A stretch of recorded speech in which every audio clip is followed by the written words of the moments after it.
Tapi kali ini kita mau belajar tentang konseling pranikah.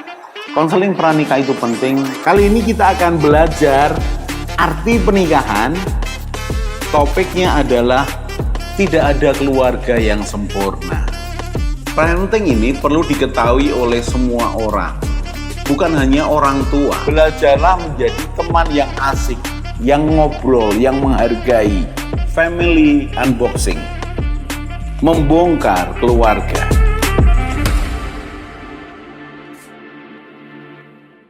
Salam keluarga Indonesia, kita bertemu lagi untuk belajar. Saya sarankan, kalau saudara mengikuti akan sharing saya, coba ada waktu direnungkan. Bahkan bukan hanya direnungkan untuk diri sendiri, diskusikan dengan keluargamu.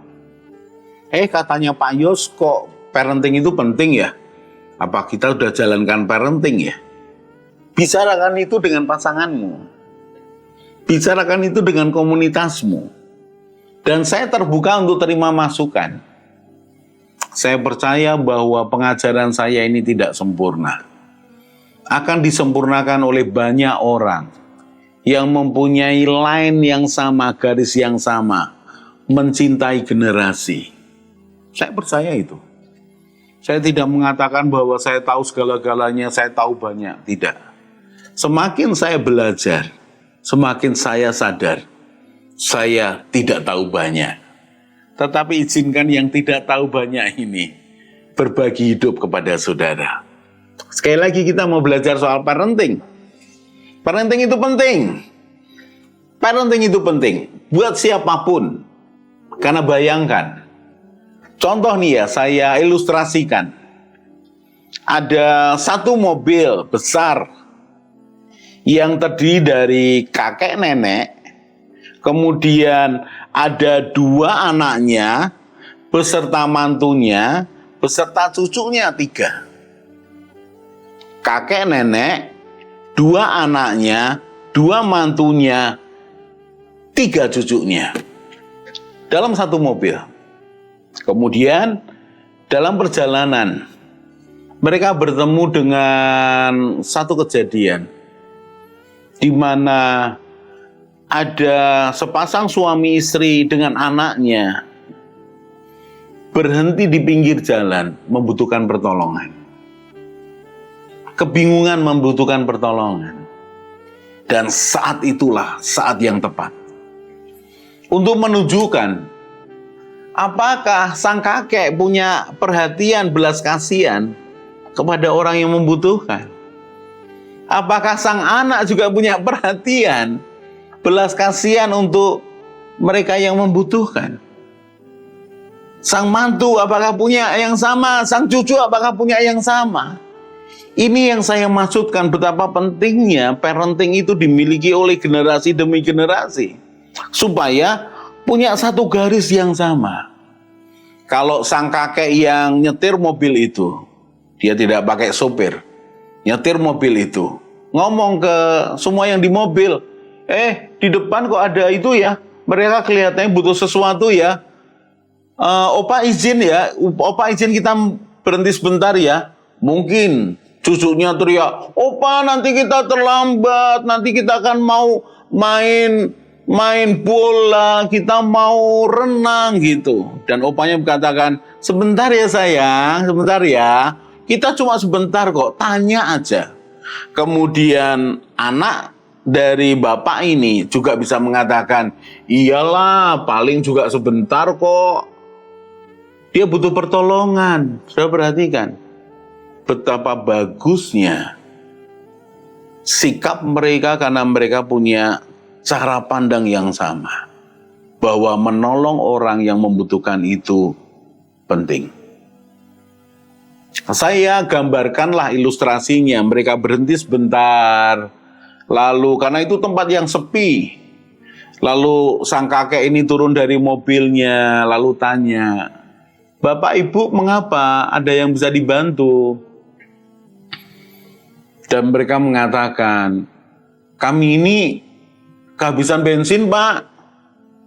Oh kehabisan bensin. Emang yang jual bensin ada di dekat sini? Ada Pak, ke arah ke sana Pak. 2 kilo Pak. Oh ya, ada angkot nggak di sini? Ada Pak, paling sebentar lagi ada angkot. Oh baik, dan tanpa perlu izin apa-apalah, dia keluarkan uang 100.000. Dia berikan kepada ibunya. Ibu, ini ya buat beli bensin ya. Oh iya Pak, terima kasih. Tadinya mereka menolak. Nggak usah. Nggak Ibu, siapa tahu kalau nggak buat bensin, nanti buat anaknya ya. Sudah perhatikan. Satu kejadian yang menjadi pelajaran buat siapa? Buat anaknya, buat mantunya, dan buat cucunya. Betapa kakek mereka ini punya perhatian, belas kasihan. Itu yang saya maksudkan, parenting itu penting. Saudara bisa menggambarkan yang berbeda. Apa itu? Sang kakek tidak peduli, bahkan sang kakek menyalah-nyalahkan salahnya sendiri, apa segala macam. Atau kalau anaknya tidak setuju, malah terjadi pertengkaran. Atau cucunya malah mengatakan, kasihan opa. Kemudian opanya mengatakan, salahnya sendiri. Memang orang miskin, orang tidak punya itu kayak begitu. Saya perhatikan.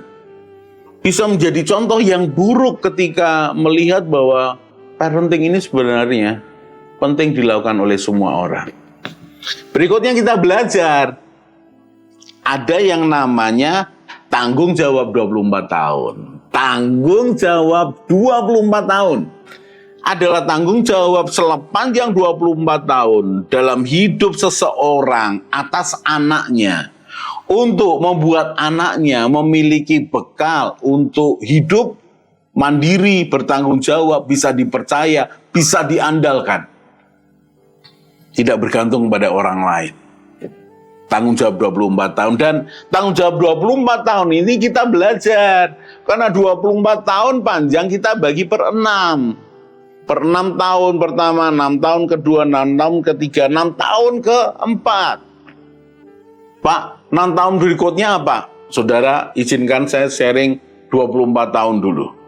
Karena buat apa saya ngomong yang panjang lebar sementara yang mendasar ini malah dilupakan. Janganlah. Kita belajar yang pendek dulu ya. Nah, 6 tahun pertama kita sudah belajar bahwa ini 6 tahun pertama yang dibutuhkan adalah kesan. Kesan di hati. Kesan di perasaan. Bahwa aku ini dicintai, aku ini dihargai, aku ini penting, aku ini dilindungi, aku ini dibutuhkan. 6 tahun pertama. Lalu 6 tahun kedua adalah didikan, disiplin, pengertian. Berkali-kali saya katakan, jangan hanya menyuruh, berikan pengertian, mengapa itu dilakukan, apa tujuannya. Jadi kalau 6 tahun kedua kita beri pengertian kepada anak kita, mengapa kamu sekolah? Supaya kamu memiliki pengetahuan, keterampilan. Jadi jangan salah ngomong, mengapa kamu sekolah? Supaya kamu pandai. Tidak cuma pandai saudara, supaya kamu punya keterampilan. Supaya kamu tahu banyak hal. Bukan cuma tahu banyak hal, saudara. Tapi tahu gunanya untuk apa. Jadi mengapa kamu sekolah, nak? Supaya kamu punya keterampilan, pengetahuan, dan keterampilan. Sehingga anak sekolah itu tahu, oh aku ini bukan hanya supaya sama seperti teman-temanku yang lain. Bukan hanya itu.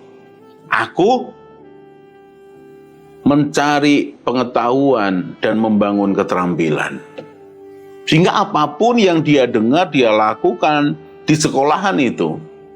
Pengertian dari papa mamahnya bahwa aku dapatkan pengetahuan dan keterampilan kehidupan. Itu nancep.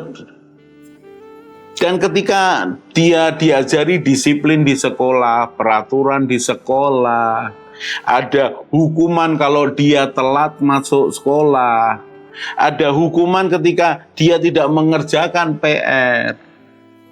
Itu orang tua mesti mendampingi bahwa ya memang itu bagus nak buat kamu. Itu yang kedua. Jadi pendampingan, didikan, disiplin, pengertian.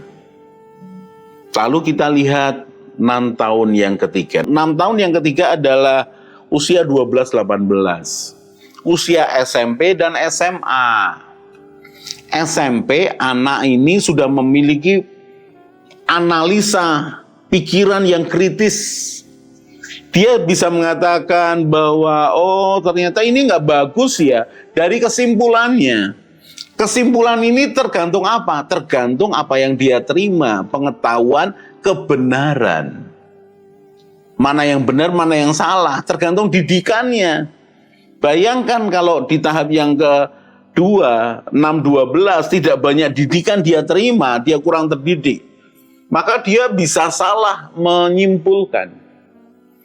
Jadi 12-18, 6 tahun ketiga, ini harus didampingi sebagai teman. Sekali lagi, teman. Kalau 6 tahun pertama orang tua berlaku sebagai perawat, 6 tahun kedua sebagai perawat dan guru, maka 6 tahun ketiga adalah perawat, guru, dan teman. Coba ngobrol yang baik.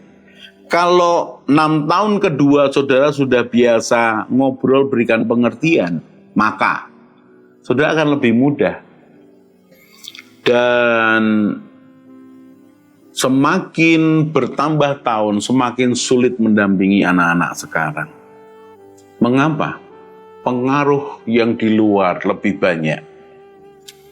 Bukan hanya pengaruh temannya, pengaruh sistem informasi yang begitu mutakhir.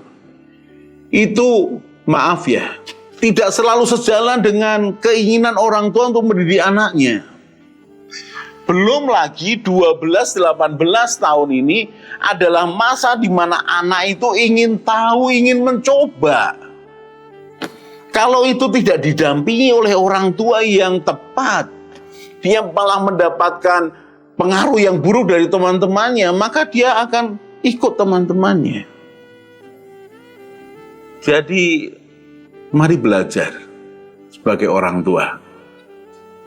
Mari belajar sebagai orang tua. Jadi teman buat anak-anak kita. Kalau engkau kaget, engkau tidak tahu, kuasai diri. Bicarakan berdua papa mama orang tua. Sikap apa dengan anak kita. Atau bahkan gantian. Kalau yang ini lebih baik papa aja dah yang maju ngobrol. Nanti gantian. Nah seperti itulah. Itu 6 tahun ketiga. Dan kita akan belajar lagi di segmen berikutnya. Salam keluarga Indonesia.